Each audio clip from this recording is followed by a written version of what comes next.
Halo semuanya, perkenalkan, nama saya Rizkyanti Hoirunisa dari kelas 11 MIPA 3 SMA Negeri 1 Pamotan.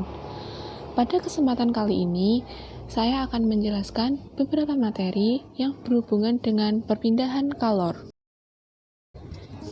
Kalor adalah suatu energi yang mudah diterima dan mudah sekali dilepaskan, sehingga dapat mengubah temperatur zat tersebut menjadi naik atau turun.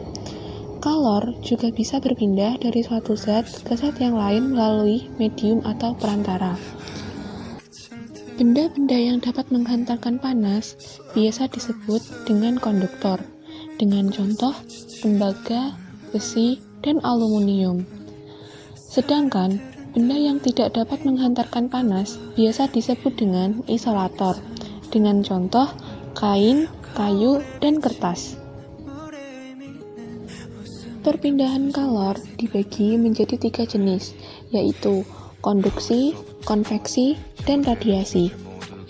Perpindahan kalor secara konduksi diartikan dengan perpindahan kalor yang membutuhkan perantara tetapi tidak disertai perpindahan zat perantaranya, atau juga biasa diartikan dengan perpindahan kalor pada suatu zat yang tidak disertai dengan perpindahan partikel.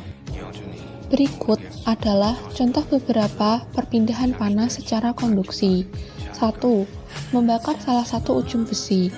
Saat kita membakar salah satu ujung besi lain yang tidak terbakar akan ikut menjadi panas, karena besi merupakan salah satu benda yang dapat menghantarkan panas, sehingga panas dari ujung besi yang telah dibakar akan merambat ke ujung besi yang lain. 2. Es batu yang meleleh. Es batu akan meleleh saat dipegang karena suhu tubuh yang hangat akan pindah ke es batu yang dingin. 3. Piring menjadi panas ketika ditaruh makanan panas. 4. Knalpot motor yang panas saat mesin dinyalakan. Perpindahan kalor secara konduksi dapat dihitung dengan menggunakan rumus Q per T sama dengan K dikali A dikali delta T dibagi L, dengan Q adalah kalor, T adalah waktu, K adalah konduktivitas termal, A adalah luas penampang, delta T adalah perubahan suhu, dan L adalah panjang benda. Perpindahan kalor yang kedua yaitu perpindahan secara konveksi. Perpindahan kalor secara konveksi adalah perpindahan kalor yang membutuhkan perantara dan disertai perpindahan zat perantaranya, atau bisa juga diartikan dengan perpindahan kalor pada suatu zat yang disertai perpindahan partikel. Beberapa contoh perpindahan panas secara konveksi yaitu 1. Mendidihkan air dalam panci. Saat kita mendidihkan air di dalam panci akan dipanaskan karena konveksi. Air di bagian bawah panci yang menyentuh logam akan semakin panas, kemudian akan bergerak naik, sambil menyalurkan panas ke air di atasnya. Air yang lebih dingin akan didorong ke bawah ke bagian bawah panci yang panas karena arus konveksi. 2. Balon udara panas.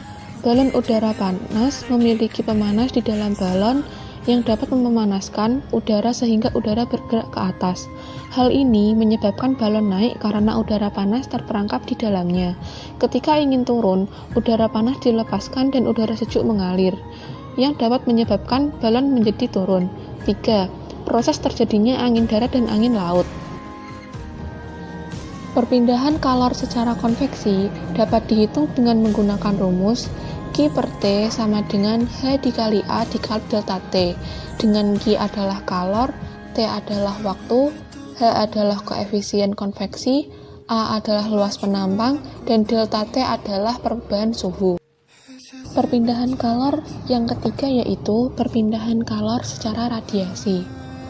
Perpindahan kalor secara radiasi adalah perpindahan kalor tanpa zat perantara, atau bisa juga diartikan dengan perpindahan panas tanpa zat perantara.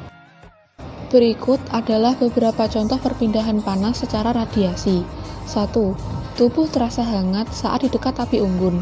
Saat berada dekat api unggun, tubuh secara tidak langsung akan terkena panas dari api unggun. Hal itu menunjukkan bahwa panas dari api unggun berpindah ke tubuh tanpa menggunakan zat perantara. 2. Pakaian menjadi kering ketika dijemur di bawah sinar matahari. Saat kita menjemur pakaian di bawah sinar matahari, pakaian akan menjadi kering. Hal itu terjadi karena, walaupun matahari sangat jauh dari bumi, tetapi panas matahari akan sampai ke bumi secara radiasi atau tanpa zat perantara. Perpindahan kalor secara radiasi dapat dihitung dengan menggunakan rumus Q per T sama dengan E dikali sigma dikali A dikali T pangkat 4, dengan Q adalah kalor, T adalah waktu, E adalah emisivitas, A adalah luas penampang, dan T adalah suhu. Oke, sekian materi yang bisa saya sampaikan pada kesempatan kali ini. Maaf apabila ada kesalahan. Terima kasih dan wassalamualaikum warahmatullahi wabarakatuh.